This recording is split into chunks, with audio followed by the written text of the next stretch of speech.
Hello governors, it's your boy Levi back here with another video, and in today's video, I'm going to be attempting to beat the game, LEGO Marvel Superheroes, with as few jumps as possible. Now, there are a lot of different interpretations as to what a jump could be considered, like, is this a jump? Is this a jump? Is this a jump? So, I'll be explaining all of the rules when we get there, you know, like the Incredibles once said, we get there when we get there. So, without further ado, let's get into LEGO Marvel Superheroes without jumping. Well, as few jumps as possible. We're gonna have to jump a couple times. So the level starts us off on this bridge as we try to get through Sandman's goons and to Abomination. And this leads us to rule number 1, which is attack animations do not count as jumps. What I mean by this is every now and then in LEGO games, whenever you press the attack button, the animation it shows has you jump. And this is not considered a jump. And then after defeating Abomination, this leads us to rule number 2, which is that jumps in cutscenes do not count, obviously. And I will be skipping most of the cutscenes with the cheat code NOCUT5. Now, if you look at Iron Man, you can see that he is currently flying, which leads us to rules 3 and 4, which is that flying does not count as a jump, and that what the AI does not count towards the jump. Now, to elaborate on rule 3, I'm fully aware that in order to fly / web sling, which also doesn't count, you have to press the jump button twice. And so you might be thinking that counts as a jump. But that's not what causes flight. What causes flight in this game is to be in the air and to press the X button, or whatever button it is on different platforms. So if you fall off of a ledge, then you press the X button, this will cause flight, which does not count towards the jump total since you're not jumping. And also, to elaborate on rule 4, whatever the AI does not count towards the jump total. And also, we are allowed to take advantage of what the AI does to help us platform. So, if the AI jumps onto something, we are allowed to then switch to that character and progress throughout the level. Then we defeat more of Sandman's goons and create a water cannon that leads us to rule number 5. Getting in a vehicle does not count as jumping. Now, I know this might seem obvious, but whenever you get into a vehicle, most of the time there is a jump animation, but this is not jumping, as we aren't jumping, we're getting into a vehicle. Then Sandman escapes onto the roof of Grand Central Station, and we play as Spider-Man.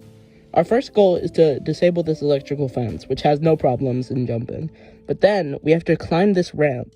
Now, the problem is, the A of this ramp is not flush with the floor, which means we can't just walk onto it, we have to jump.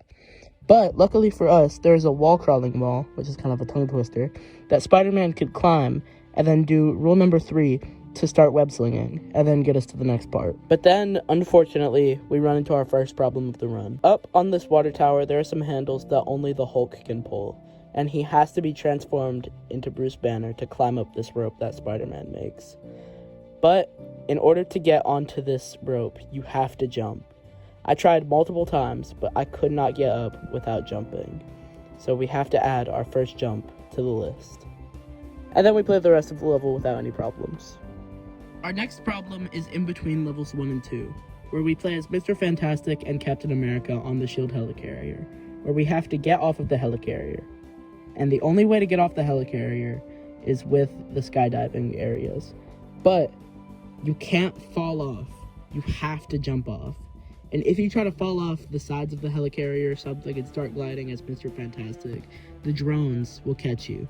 So we have to add our second jump to the list. Then, after we land in the park and we make our way to the Baxter building, we have to do one more jump in this free roam area to glide across. We run into no more problems for the rest of the first part of this level.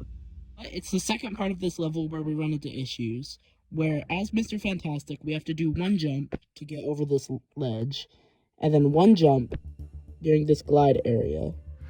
Hi, so this is Levi during post-production, and something that has come to my attention is that if you start gliding right after you jump off of the first ledge, you don't have to jump again, so just subtract one jump from the total. And then, as Captain America, we have to do 3 jumps to get across this gap. Then we get to this ledge with a zipline that we have to build on it, that we have to jump onto. And this is where we get into our next rule. Double jumps count as one jump. I know they have the word double jump as their name, but it's technically not two jumps, it's just one big jump, so. Hey, this is Levi editing again. I forgot to mention that in order to get onto the zip line, there's one more jump, so just remember that. And then we have to do one more double jump to get over this wreckage. And this is where things start to get bad, because we run into our first really big problem in the run. Acrobatic walls. If you've ever played LEGO Marvel Super Heroes, you might know that acrobatic characters have the ability to climb acrobatic walls. And unfortunately, this needs jump in. And so this brings us to the next rule. Every single jump in acrobatic walls counts as a jump. So every time we press the jump button on an acrobatic wall, that adds another jump to the total. So because of this acrobatic wall, we rack up an additional 5 jumps. And luckily, this glide part requires no jumps. So, yippee! And there are no more jumps in the rest of this level. And this leads us to the free roam section in between levels 2 and 3, where we have to do 3 jumps to get across this gap. And luckily, the final jump, we can just press the back button and fall. So, only 3 jumps. But then, we get to an acrobatic wall, which adds 12 more jumps to the jump total. And then, there aren't any more jumps for this free roam section, and there aren't any jumps for the first half of this level. Except for right here, where we have to disable these security cameras as Black Widow. Then we get to this section, where we can web sling as Spider-Man onto this upper ledge, and then use the AI to follow us. Then, we have to make Black Widow jump 5 more times. Then, Black Widow adds 2 more jumps to the total, as she has to get up to this little thing over here. And then there are 2 more jumps needed to get onto these pressure plates. And then that's the rest of the jumps that we need for this level. The next level has us traveling to the raft, which is a super villain prison. But the thing is, since I can't fly, I ain't walking all the way there. So, I had to get a ride. Isn't it crazy to think that in less than 3 months, I will be legally allowed to drive on roads? Let that sink in. Anyways, during the actual level, we can skip 1 jump by doing the falling fly. Rule number 3. We can do rule number 3. And then after we murder Abomination, because, let's be real, this kills him. He is dead. He is deceased. We have to jump once. And then no more jumps are required for this part of the level, or the fight with Sabretooth and Magneto. Then 1 jump is required for these tires, and 3 jumps are required for this acrobatic wall. But if you'll pay attention in the video, you can see that the prompt for pressing triangle to enter the vehicle popped up, saving me from 1 jump. Then we climb this ladder and then this wall, and then we're on a ledge that requires 1 jump to get up. Then, after this, 2 jumps are required for the acrobatic poles, and on the last pole, I can just cancel the swinging, so I just fall from the ledge.